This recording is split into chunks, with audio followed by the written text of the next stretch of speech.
Okay, the situation is escalating fast tonight. We're talking emergency blackouts uh, right across Ukraine. It's their fourth winter facing this. Yeah, and it's hitting places like Lviv with absolutely no warning. Yeah. Just sudden darkness, It's chaos. terrifying. But at the same time, there's this huge counterpunch, a massive fire at a key Russian oil terminal down in Crimea. Right, burning for days after a drone strike. Yeah. A really vital spot for their military logistics. Welcome to the Military Point, your ultimate source for sharp insights, analysis, and updates covering today's most important topics. Before we continue, tell us in the comments where you're watching from. We'd love to know. Don't forget to like this video and subscribe for more updates. So that's the core tension we're diving into today. Our sources are showing this critical shift, intense Russian pressure on Ukrainian civilians, hitting infrastructure, met by these powerful Ukrainian strikes deep into Russian-held territory, hitting their logistics. And layered over all of this is this huge debate in the West about sending, well, game-changing long-range weapons. Exactly. Our mission here is really to connect those dots for you. You know, what's happening on the ground, freezing apartments, power cuts in places like Chernihiv, how that links directly to these high-level talks in Washington about missiles, about aid. It's survival versus escalation, really. That's the calculation, yeah. Okay, let's start with that immediate reality. The energy war. It's just relentless. Ukraine's energy ministry is reporting emergency outages affecting almost every region. Pretty much everywhere except the absolute front line in Donetsk, it seems. And Chernihiv already got hourly cuts. And the timing is brutal. Weather forecasts are saying temperatures dropping, what, down to 3 degrees Celsius overnight? Yeah, 3C into Thursday. So when you lose heat and then power for water pumps, communications, it stops being just an inconvenience pretty fast. It becomes a real risk. A severe risk. And that lack of warning. The power company in Lviv literally said they can't warn people because these are emergency situations. Right. Not planned maintenance, just bam, the power's gone. That unpredictability, that sudden cold and dark, it's pure chaos.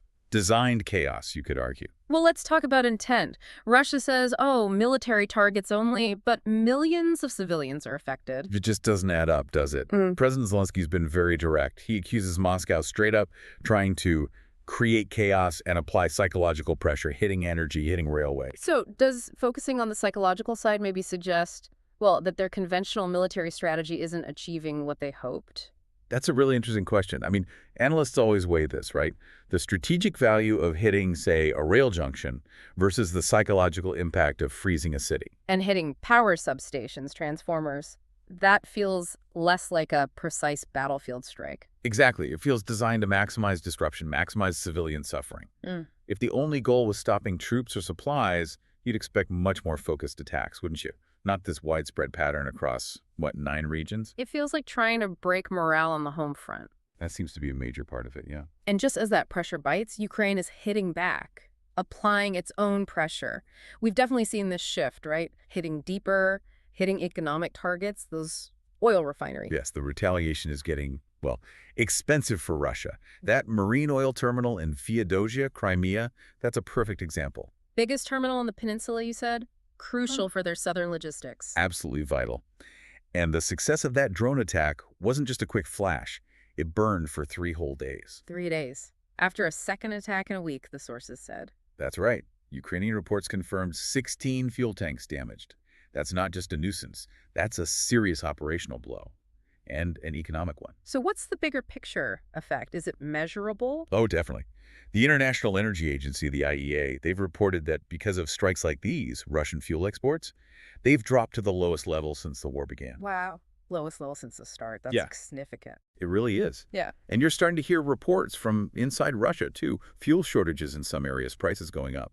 So this Ukrainian strategy, hitting the economy, it's exactly what they hoped, to create leverage. Precisely.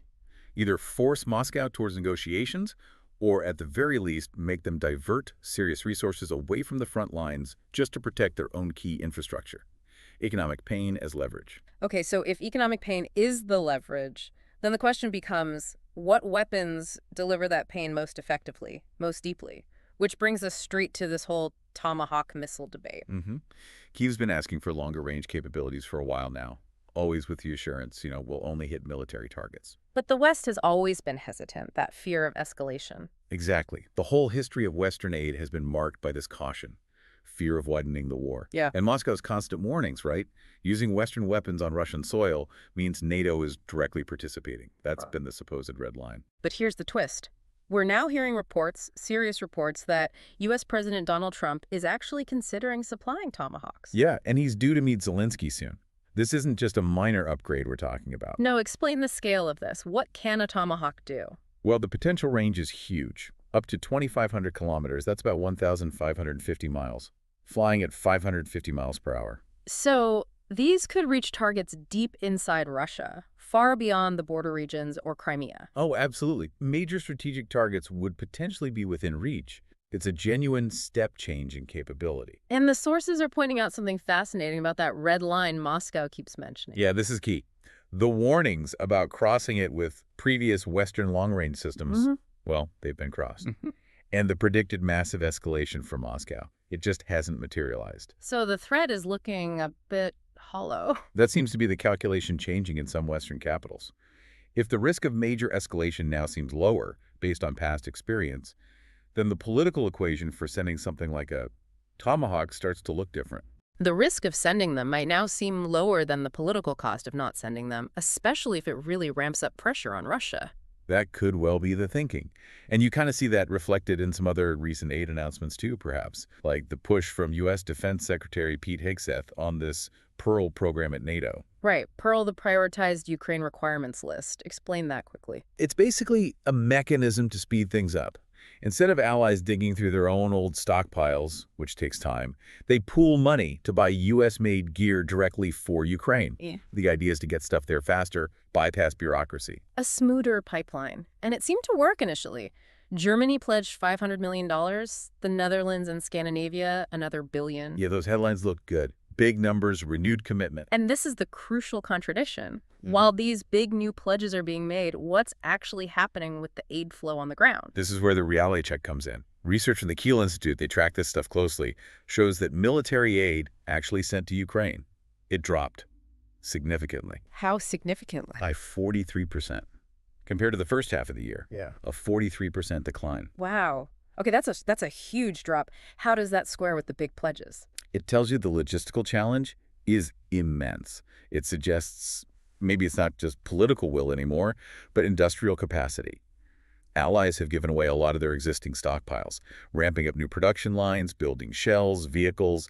That takes time. It's created this massive bottleneck. So you've got this psychological boost from talking about Tomahawks, these potential game changers. Right. Big, shiny, advanced tech. Versus the grinding reality of needing sustained, reliable supplies of the basics: shells, spare parts, fuel, the stuff troops need every day. And that 43% drop suggests the pipeline for that stuff is struggling. Massively struggling. And you can bet the other side sees that inconsistency too.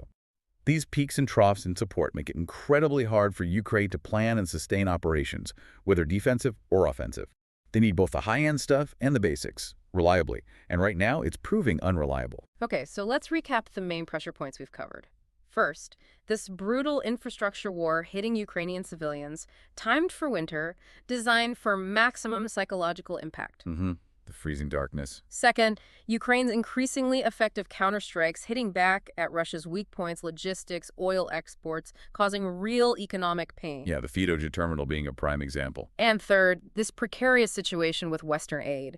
On one hand, talk of potentially game-changing weapons like Tomahawks, fueled by maybe a fading fear of Russia's red lines. But on the other hand, the hard numbers showing a significant drop in the actual sustained flow of essential military aid getting through. That contradiction is stark. It really is, and it leaves us with a pretty heavy final thought, doesn't it? Go on. Well, if Moscow's red line threats have seemed like rhetoric that wasn't backed up, and if the U.S. is now seriously considering weapons that can reach deep into Russia, what does that do to the thinking of other Western allies?